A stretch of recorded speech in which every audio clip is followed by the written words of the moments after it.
Hello everyone and welcome to Satisfactory. Now in the previous episode we were building this oil facility here and we created a pretty perfect system of plastic and rubber coming through we have underneath here. We do have one refinery left, or oil site left, that we can create some sort of product with. We have plenty of power coming up here and fuel. And just down here we have a fuel making factory.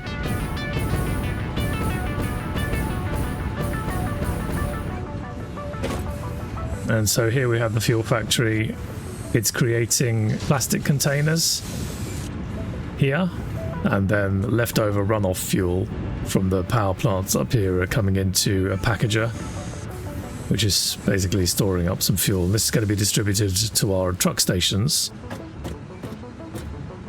If you are new to the channel and you haven't been watching any of the other episodes, I highly recommend, if you are interested in seeing how this was put together, that you go back and watch the previous episode as well. So I've cleaned things up a little bit, and I've also created 2 truck stops here. One with plastic and one with rubber. And they each have 3 industrial scale storage facilities. And then the truck stop in the main headquarters that we have over by the space elevator, that has another 3 containers. So it gives us a really nice buffer to continue crafting both plastic and rubber. Another thing I need to do is to try and distribute some fuel around to relevant map areas. I've got to be a bit careful with where I put this stuff. I've not decided entirely yet, so at the moment I'm kind of distributing it by hand. And then I have just these 2 stations here that are supplying the trucks for the main run over there. I do have another truck that's running backwards and forwards, or tractor running backwards and forwards in this direction for some sulfur. And every now and again it runs out of fuel, unfortunately. Actually, what we'll do, we'll take a chunk of these. And so I'm going to drop that in there. And I'll grab hold of one of those for myself. And then that one is just refueling that there, which is leading up to an area that is crafting sulfur-related products. It's actually a dormant product at the moment. But we'll get back onto that one at some point. It's was creating smokeless powder, but you can see here we've got plenty of that stuff that's not needed. I've also been quite busy, as you can see already from this area, tidying it up, making it a little bit more practical. I also laid down a proper road. Now what I'll do is I've got to scooch back to the other HQ now anyway to show you some stuff. So I'll show you the road that I've created. If you remember, originally it was just running along here along with some simple platforms, but now I've created something under there. A ramp that bypasses all of this forest floor area, which was really annoying.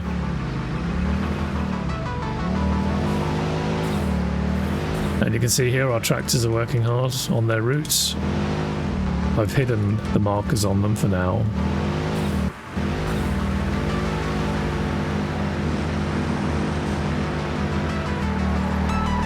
So the road just meets up to the existing asphalt that we had down here. And that's been tidied up a little bit as well with some lines. And the paths have been updated as well to be a little cleaner heading off towards the coal area. So I'm going to park up here. And so here we have the plastic coming in.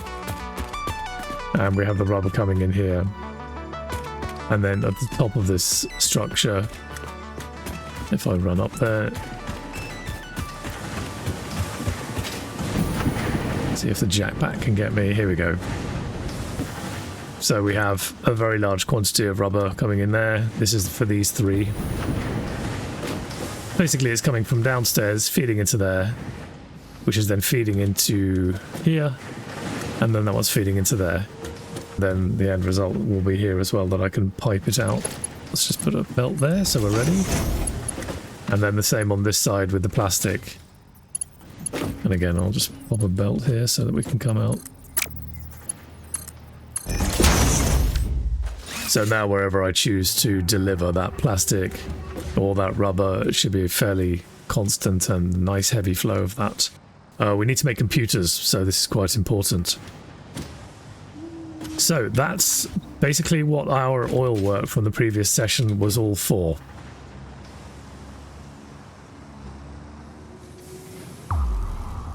I've also taken the opportunity to lay down a few of these pylons, which I have going off into the distance.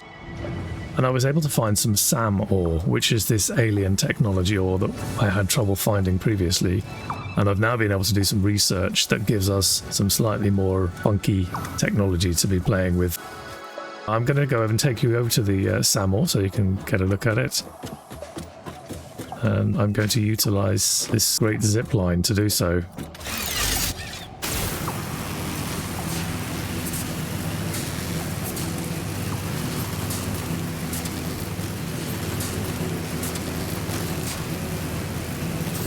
And so here we are coming up on our SAM factory.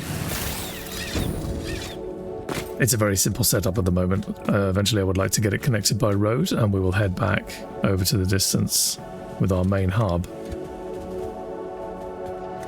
So inside here we have a simple manufacturing plant that utilizes this SAM ore, and you can see here this is the alien resource. And it's not a very good site for it, but I've overclocked the Mark II miner. And that's now being fed in, I think, yeah, so 150 per minute. And then that's being fed into a semi-overclocked constructor here. And I've just set that up to utilize every ounce so that we now have the reanimated SAM coming through at whatever it was, 37.5 per minute. And that's feeding into this chest here, which is then fed outside into the truck stop. And as you can see, we've got a nice quantity coming in here. So back at the HQ and our little research and development area. And our machine here, the manufacturer, is actually doing quite well.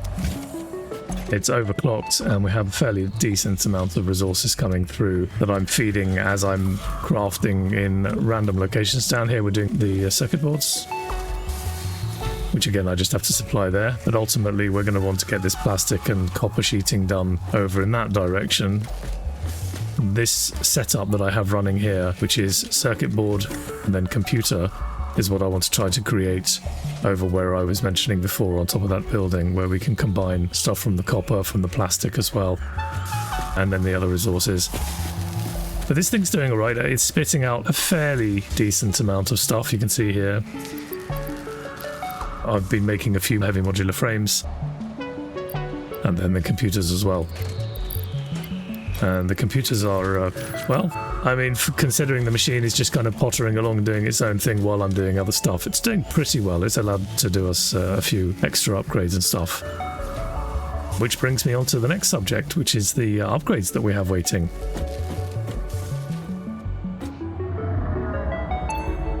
So the first of the upgrades is going to be our milestone. This is the last one we have for tier 6 here. And this is for the Blueprints Mark II, which I believe just gives us a slightly larger area to be working with.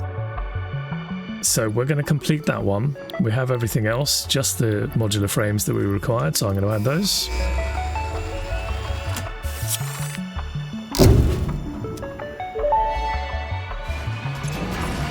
Milestone reached. The Blueprint Mark II improves upon the Mark I in every dimension, except for the metaphysical ones.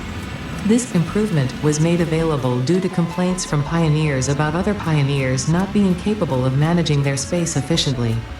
We listen to pioneers, always.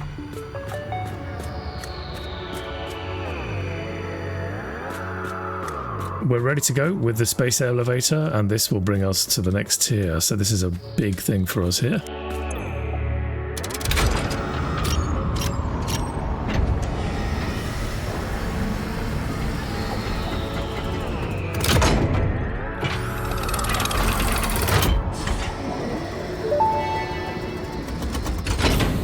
Welcome to the Project Assembly Pioneer Progress presentation. Congratulations, the Phase 3 project part shipment is finally ready for delivery. On delivery, Phase 3 will be completed and the main body will be constructed. You should know how this works by now. You'll get access to Tiers 7 and 8 in the hub. In fact, perhaps you should just go look at the technologies there yourself.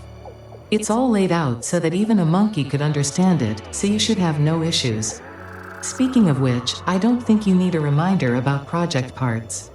Instead, I will be providing some interesting facts. Did you know the average pioneer succeeds at saving the day?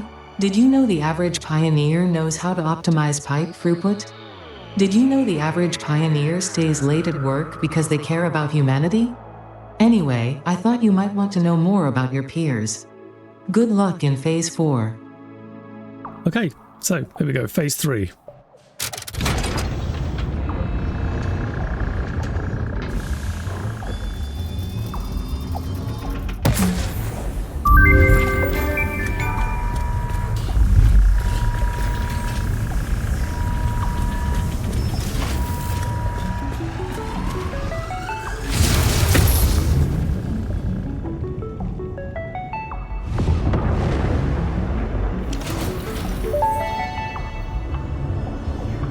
Phase 3 of Project Assembly completed. FICSIT's predictions indicate pioneers should generally reach this point faster with above-average results, but we should all adjust our expectations according to the situation. It is understandable. The pressure and complexity will only increase from here, so be sure to take on Phase 4 with efficiency and competence.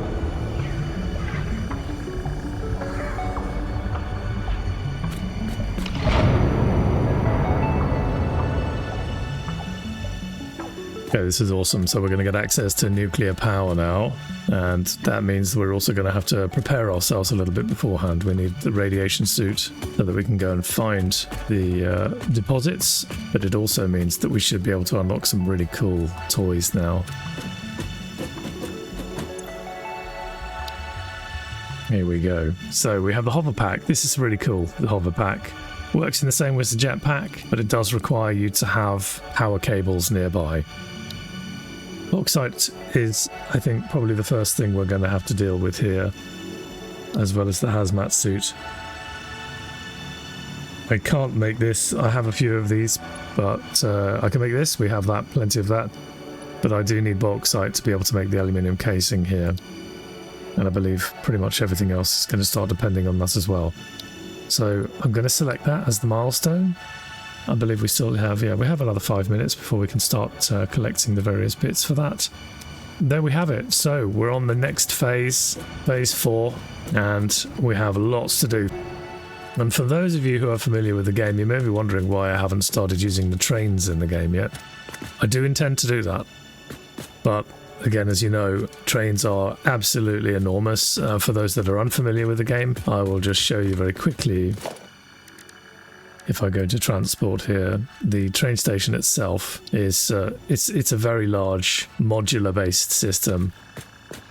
That is just the beginning of the train station. You can see from that side. And then once you've placed that one down, you then start to place the platforms down, and you can do several platforms based on whether you want fluids or if you want solids. And then each one of these station areas, the train station itself will take the locomotive, the engine body, and the freight platforms will take the freight cars. And so you would want to have as much stuff coming through into one station as possible and then split it off into various containers and what have you. But it is quite complex. You could just do a straight line with a track railway here, and so you just basically stretch it out and run it where you want it to go. As you can see, this is also kind of big. This area that we have here really cannot handle such a huge piece of machinery and building. So from our oil refinery, we're on the right path towards the nuclear resources that we require. But we do still need the hazmat suit.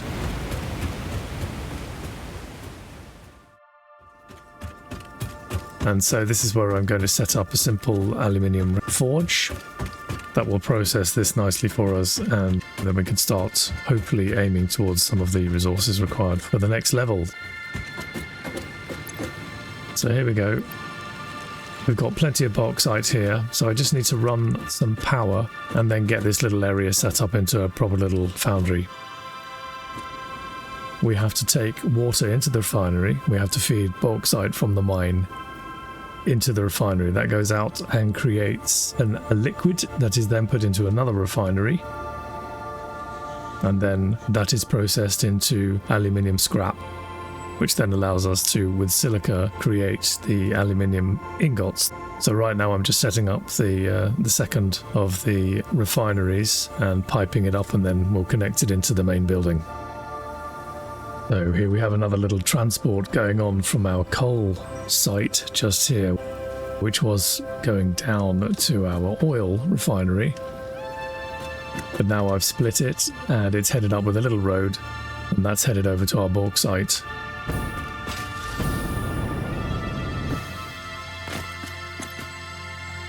So we require 2 coal here, and then the alumina solution that's coming from this refinery over here.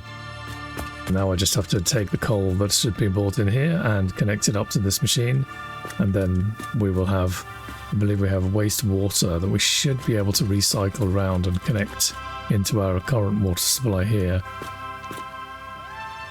And then we can set this with a valve so that it prevents too much flow going in prior to it entering this one here. I might have to move this one forward a little bit actually. But I'll get this all done and then I'll explain how the aluminium works as a supply chain. Right, so here we are so far with the aluminium. I'm inside the main processing plant and we have some foundries here. So we're just going to power these things up. I think that one's already up and running. Clean that up a little bit. So what we have here, we have silicon coming from below. I'll show you that in a minute. That's part of the processing plant from the refinery outside. And then we have this stuff here, the aluminium scrap, which is coming in from that second refinery outside. And that's being fed and split off into 2 at the moment. I think I've probably overdone it a little bit, but I might be able to do some magic and overclock and add another one in here and see if I can't optimize it a little bit more. But certainly at the moment it seems to be flowing nice and fast. And then the end result is, as you can see here, quite a nice steady stream of aluminium.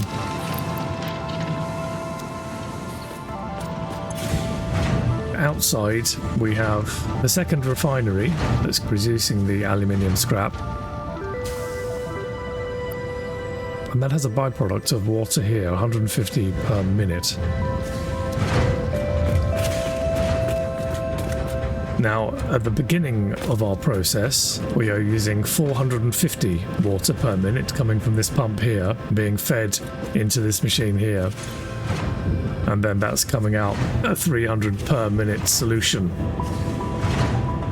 So what I've decided to do, to try not to create a bottleneck here with the water that it wants to come in, which it needs 450 of, I've subtracted the 150 water byproduct that's coming down this pipe here, and it splits in and feeds to link back into the machine and recycle itself. And I've placed a valve on the pump here, and this one I've set to 300, so that the total water flow is going to be 450, and then that way hopefully we won't have the machinery breaking down because it's unable to get rid of the surplus water that's coming out. Unfortunately, the game doesn't have like a flush mechanism where you can just get rid of flush out water and stuff like that, not that I'm aware of anyway, like a tap. So this way we're just having to put it back into the system and recycle itself and become part of the process. Same here, we have a Mark II pump coming up feeding us, and this is taking up alumina solution, which is coming out at a very nice speed.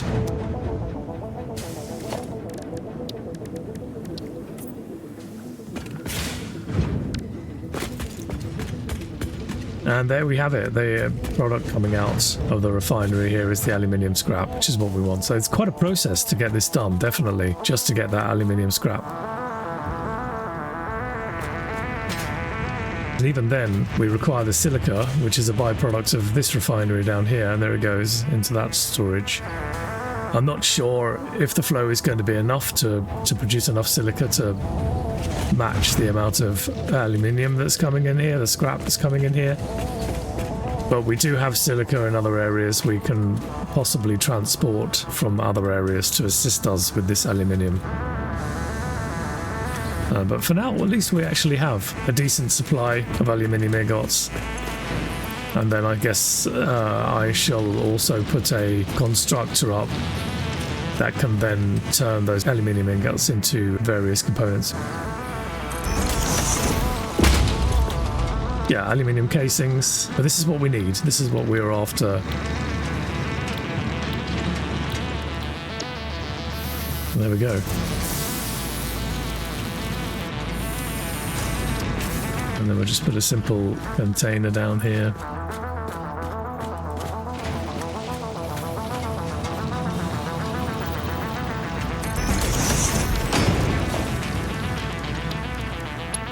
Unfortunately, I've run out of the industrial steel beams that I was using previously.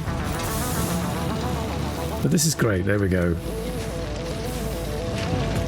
And then I suppose we can put up a little sign as well. So here we go. I won't bother putting numbers and counts just yet because I haven't optimized this machinery. This is another one of these moments where I've just set this stuff up just to give us what we require, and eventually I will calculate it and try and get a proper supply of whatever's required so we can get a good amount of this stuff coming through. You can see we've got our aluminium castings here. We need 100 of them, and then we can go and do the upgrade.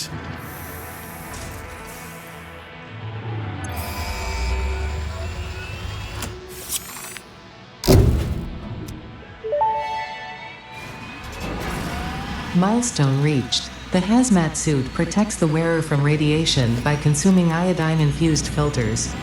You may find this protection essential if you are going to finally get around to saving humanity. I previously gave you compliments in an attempt to inspire you, but it might have given you the wrong idea. I will definitely be totally honest with you from this moment on. Here is a demonstration of a truthful compliment. That suit looks like it was made for you. Because it was. That's nice. We have everything we need.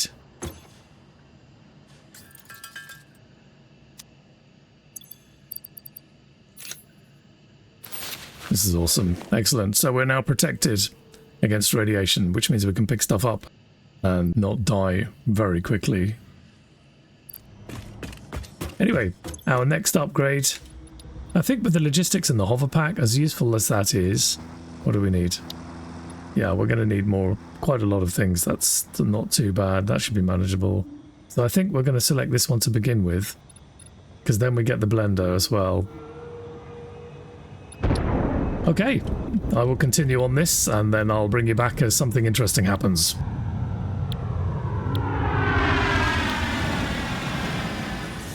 Now, I've been round to pretty much all of the industries you've got now that are requiring parts to be passed to us while we're working, and I've put dimensional storage containers around. We just have one over here to do.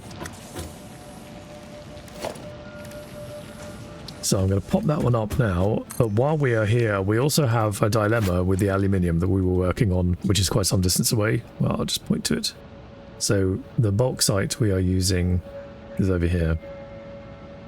And this is where we're creating all of our aluminium stuff. But we do require some copper and some silica. Now the silica we can refine, obviously, from when we're doing the processing of the bauxite, by rinsing it and with water and all that kind of stuff. That is feeding out us a specific number that we can't surpass, unfortunately, which is then causing a bottleneck with the aluminium scraps that are being produced.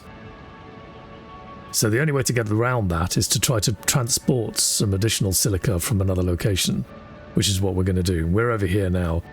I've checked over at this part of the map. We have quartz over here, which is a little bit closer, but this area here is incredibly hostile. and it's proving to be quite difficult to actually get started down there in that environment without causing a lot of problems. It's about 1 kilometer that we have to travel from this site to this site, but all along here are cliffs. We've got forests and stuff.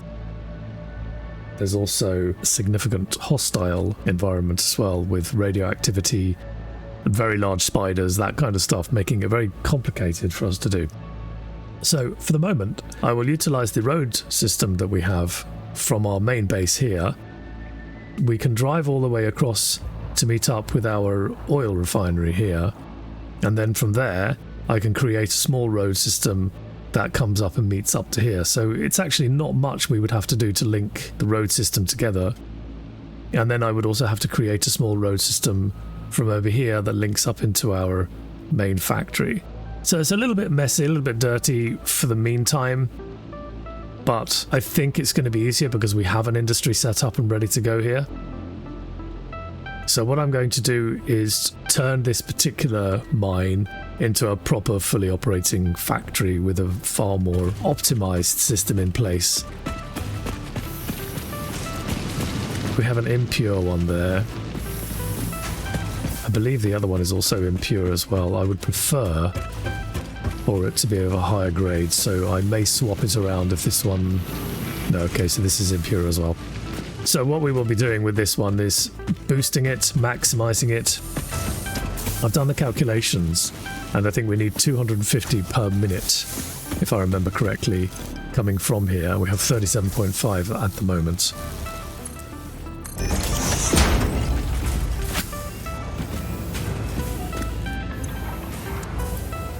But this is such a good system. I love this dimensional depot. So I've connected all of these up to their own dimensional storage containers. And that means that our inventory here can be trimmed down to only carrying the absolute essentials. We can drag and drop things as well if we want into this. But at the moment, the way this is working is that we have a direct feed, so whatever we used is going to instantly be replaced. It's pretty slow, but we can upgrade that through the MAM, which I will try to do, but we require a very large amount of Mercer spheres, 3 per upgrade, to be able to speed up the transfer rate. As you can see here, it's quite slow. But it's definitely one of those things when you're out in the middle of nowhere and you suddenly realise you haven't brought any computers with you, which is quite a big item. The same with the modular frames, motors, that kind of thing. High-speed connectors are very important for the logistics. That type of thing can be really annoying to have to run back and grab it. So at least with all of these connected now, when we're out in the middle of nowhere, as long as I haven't forgotten anything, we should be able to build most things, and we just have a little bit of patience for it to refill if we're using too much. We now have the Hoverpack, which is very cool, as long as I have energy nearby. And you can see that zap that's taking place. I can kind of float around on this. I'll show you here. So as long as I have 100 megawatts on the power system that's nearby, and I'm within range of any kind of power line, then I can fly around, which is excellent. And it's actually got quite a good range. It used to be quite close, which could land you in quite a few problems, but they seem to have adjusted it. So I can now kind of goof around at quite a distance, and it will show you there. You can see in the bottom left corner there's a little spinning circle with a power rating next to it, and you can see here now I'm starting to get out of range of the power available to me, and I am quite far away. This is great. The jetpack is very useful for rocketing up on top of buildings and cliffs and things like that. But as long as I can put down a power line near me whenever I want to go and do some exploring, I can use this. So this is our new toy. If the power is cut, it will turn into a parachute, but it can only be used once that power is cut, so it won't be a constant parachute for you. That's why I'm also carrying around inside my inventory the other jetpack as well, just in case. So we have a selection of both, but for now, this is going to be very useful. And that brings us on to our next upgrade, which I think is also quite interesting. thought you might want to see. This is how far we've got now. We're on the end of tier 7. But we've got all of the available parts for the aluminium, as well as some of the more advanced parts that we need over here as well for the phase. But this is also where we start to get onto the nuclear power. And this is where things may start to slow down a little bit in terms of our progress, because the amount of effort that goes into collecting the nuclear energy, the nuclear parts, and putting it all together. If I click on here, you can see here all of this stuff here. It's really stepping up its requirements, and so it's going to take a while to build up the relevant industries. You can see here all the various bits and pieces we also need for further expansion, particle enrichment. But the one that I'm most keen on is this one. I'm thinking with our current setup, we're faced with trying to take the silica over to this bauxite. Might actually be better to use a drone for this. So I'm going to select this one. We have plenty of these. We've got plenty of these. We are producing some of these at the moment, which should be good, and we have none of these. So this is the only one that I need to try and set up radio control unit. And for the sake of 50 with this research, I've actually placed it in our little factory over here. And I've set up our personal factory to craft parts that it requires in order to make the radio control unit. We're needing some parts. The casings, we have some of those over here that I'll drop in, as well as the computers, but I'm going to need to start making some crystal oscillators. So there you go, we have something quite fun and interesting to look forward to with the drones coming up. And hopefully we'll utilise that now instead of the road system that I was originally talking about going over to the bauxite.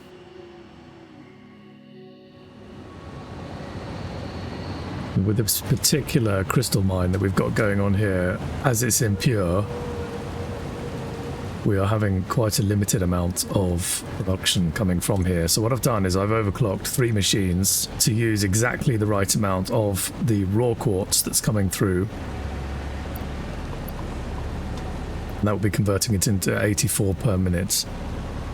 Now we need 250 to balance things out over where the bauxite is. So this probably isn't going to be enough, but we are on the path to being able to unlock the level 3 miner. We're a little bit away from there, but for now I think we should be okay. I may even try and just overproduce a little bit over on this one as well, just to make up the difference. So far we have 3 coming up from the floor. We have our main mining facility down here working away. A big space inside there for something at some point. And then up to 3 here. That's being stored, and then that's going into this container here. And then from there, what we're going to do for the very first time in our playthrough is we're going to put up some transportation drones, or a drone to begin with. And this has 9 inventory slots, so hopefully it will be fast enough to be able to take the goods that we are trying to supply.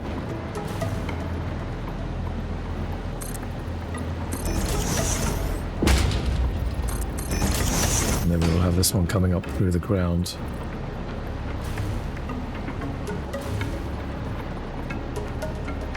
Yeah, let's get rid of that one for a second. We'll put that one in there.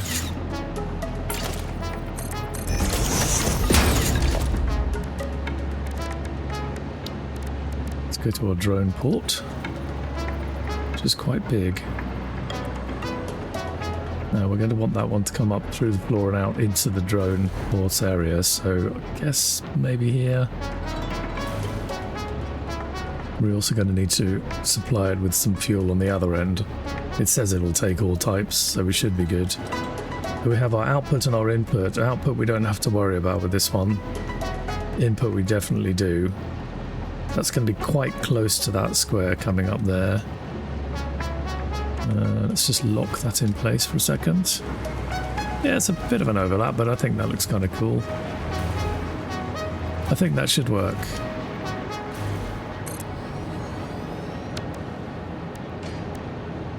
And we'll pop a drone on there.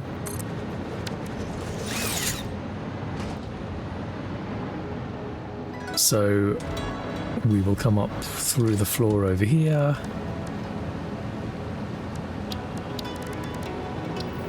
There we go. Should be in a perfect line for that, maybe, possibly. Or have I mislined that? Nope, that's perfect.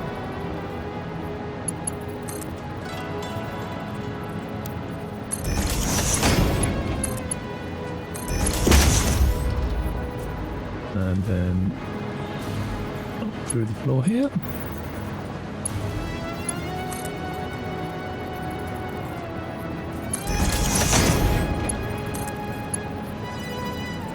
And what have we got here? That's output, isn't it? So yeah, we want that one there. I guess we'll go with a slightly diagonal one there. Okay. So now I just need to get power to all of this stuff and set the drone up, and I have to go over to the bulk site and repeat the process. We still have this large area of ground inside here that could potentially be used to double up on the machinery upstairs once we can get this to a Mark III. And that would then mean we won't have any problems trying to squeeze space in the top area as well, so we can then just pipe up any production we have through the walls. And then we go up to the next level here. As you can see, it's all pretty cramped in here. Not really much space for any more of these machines. So that gives us a bit of future-proof ability. And then if we head outside, this is the finished building.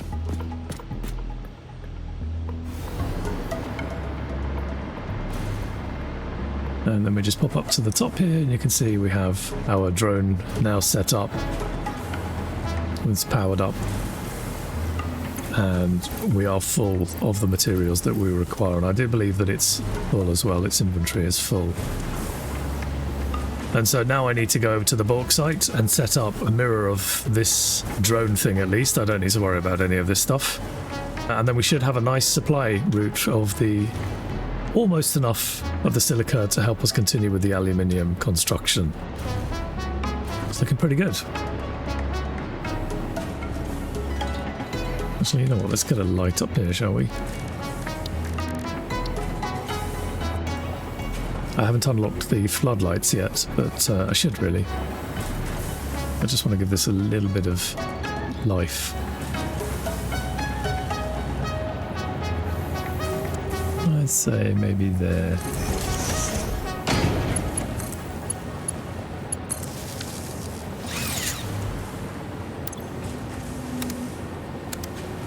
Awesome.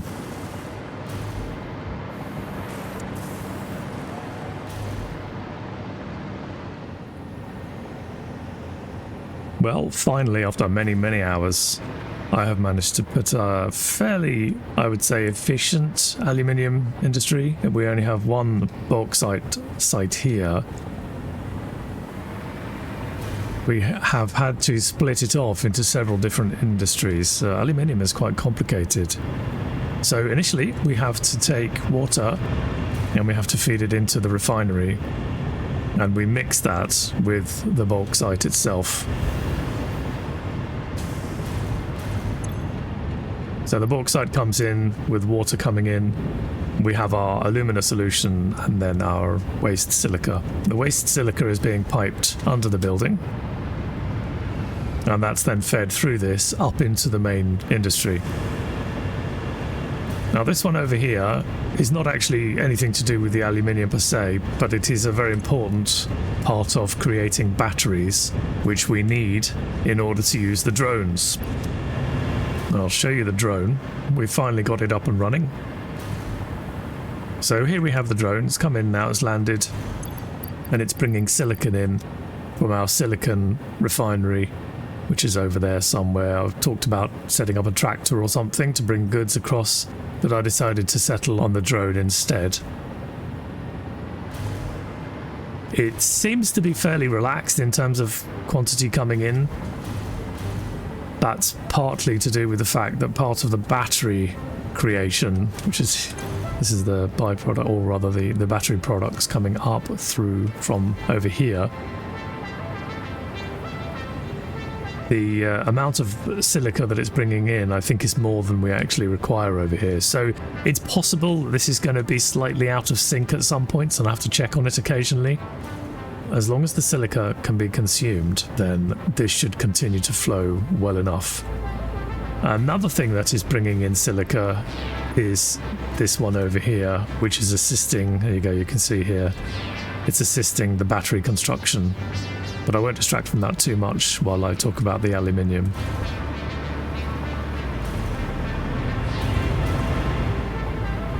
Our bauxite's coming in here. We're using water to create the alumina solution, and then we have the byproduct of silica. Then we come into the next building, which has another refinery. And this one is taking that alumina solution, and then it's being mixed with coal, and that creates aluminium scrap and has a byproduct of water. So the byproduct of water we are taking into a buffer container again here, and we are feeding it back, and that is being fed into our original refinery, which also required water, as you saw.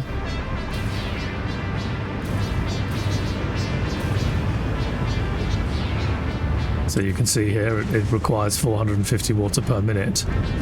And the exact quantity of water that's being piped through here is subtracted from the amount coming through here. So what we have to do is balance that with a flow regulator. And in this case, as we had 150 coming from the byproduct and we only need 450, we've limited it to 300 coming through. Now the reason you do this is that if I just let this thing push out as much water as it wants, the other refinery with its byproduct of water, as it tries to get rid of that water to continue refining the goods that it's doing, won't have anywhere to take the water. There is no tap. I can't just flush this back into the lake or something like that. I have to use this water that's coming as a byproduct. So by putting it back into the system, it's part of a closed loop system for there, and then I'm simply balancing out the remaining requirement for the refinery by using a valve to restrict the flow of water coming from this pump. Actually, as you can see here, the maximum flow from this pump is 300 anyway, with the overclocking. So we're good. We probably don't need that, but just as a fail-safe, I can adjust that depending on what I need.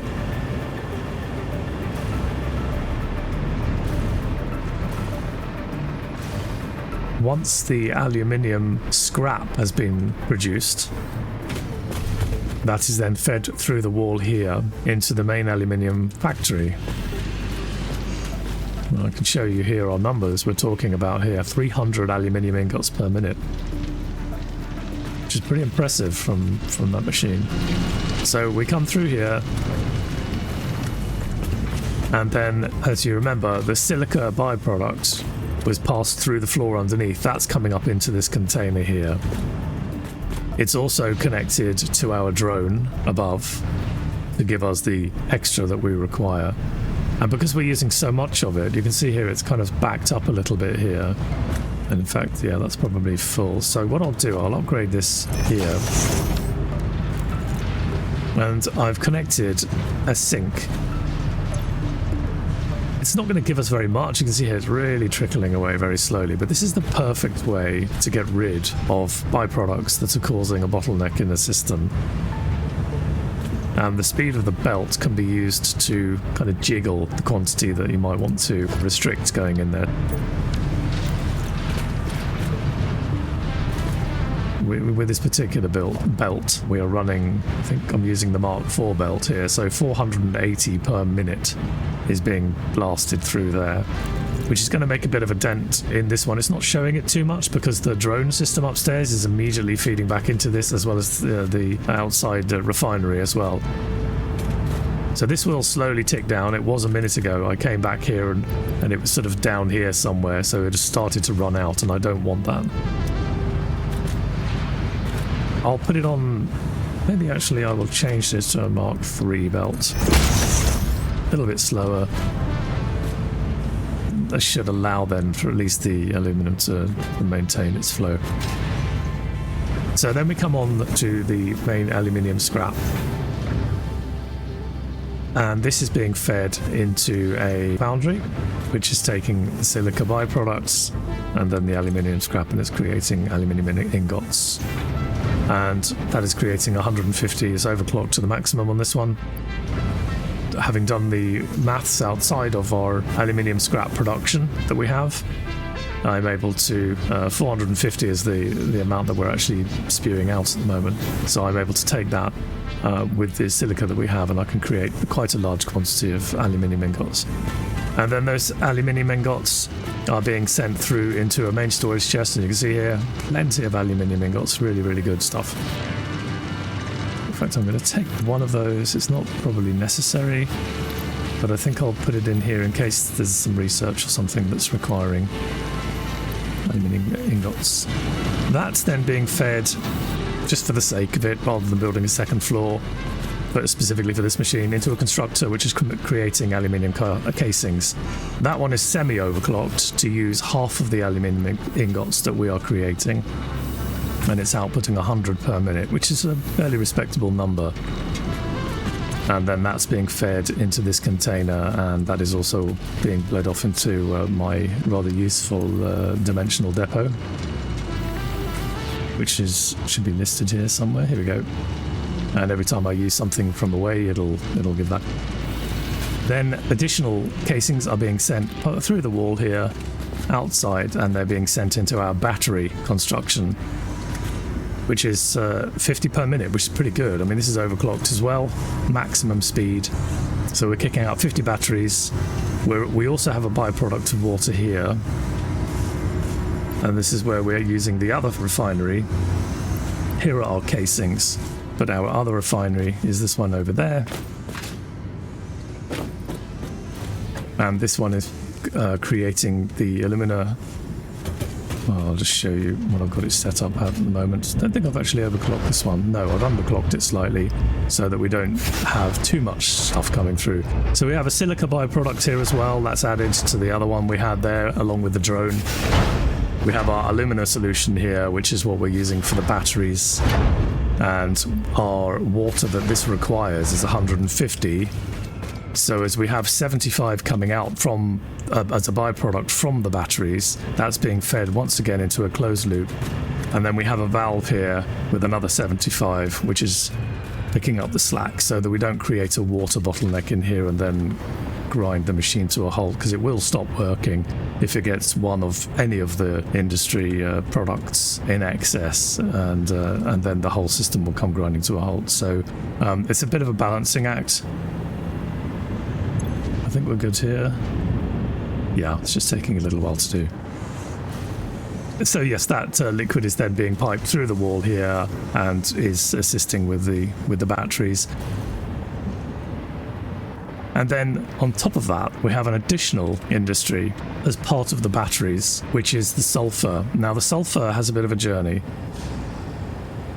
That one is coming from where we have our oil refinery, just further, a little bit further east from that, I think southeast from that, is a sulfur mine, and it's just been ticking over, doing its own thing. So I've sent a lot of the sulfur from that over to a truck stop at the top of a hill where we had the coal previously. You probably saw that when we were doing the oil refinery.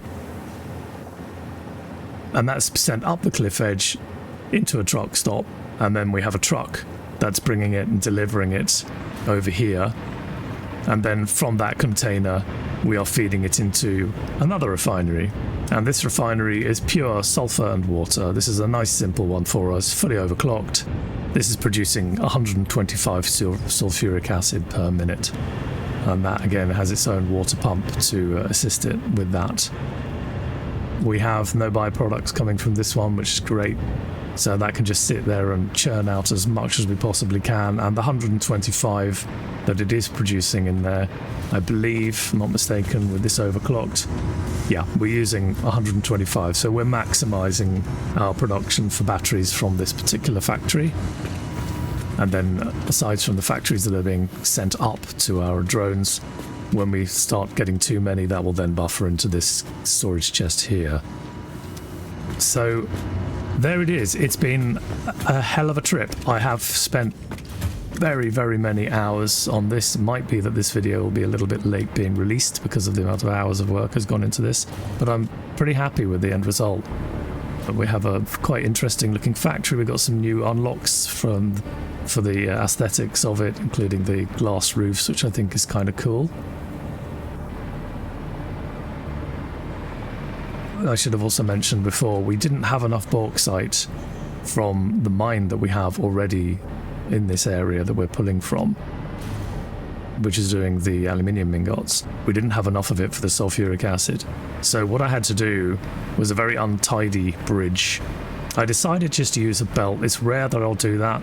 I'm probably going to set up a more refined or a more efficient little setup here with maybe a tractor. So it'll be a simple building enclosed with a truck stop in there, and then I will have the truck drive it up here and deliver it into place. And we have some trouble ahead. Cheeky.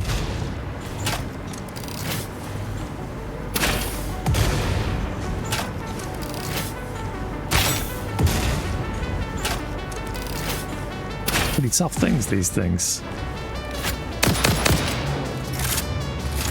Excellent. This should get some nice... That's good. That helps. We have an additional research item that we can utilize using animal parts. We can refine them into biological samples that we can then send into the FICSIT sink, and that will convert that into research points as a separate thing from the other items in the research sink. And actually you can get a lot of points from using the skin of these creatures. It sounds kind of gross, but it's bring a lot of points in initially for you to get the FICSIT vouchers, so you can unlock a bunch of stuff. Anyway, so that's pretty much where we are over here. Now there is more to do. As I say, I also need to tidy that up a little bit.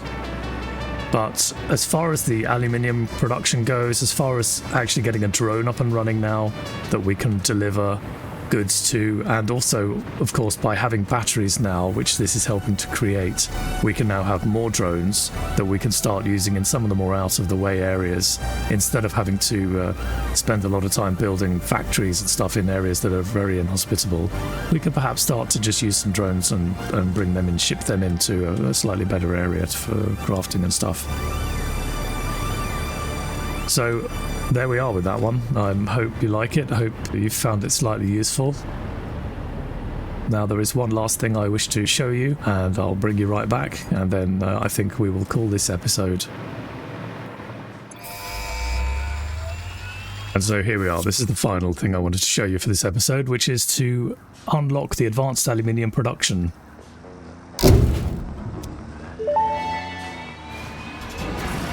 Milestone reached. The resource well pressurizer and extractor can harvest nitrogen, crude oil, and water from underground wells. Nitrogen, being a gas, does not need pumps for pipeline transportation. FICSIT does not process most of your metrics, but I do. According to FICSIT predictions, you are exploiting this planet with unexpected efficiency. They did always struggle to see the true potential of things. Nothing about you is unexpected to me, and therefore you are performing exactly as expected. So there we are.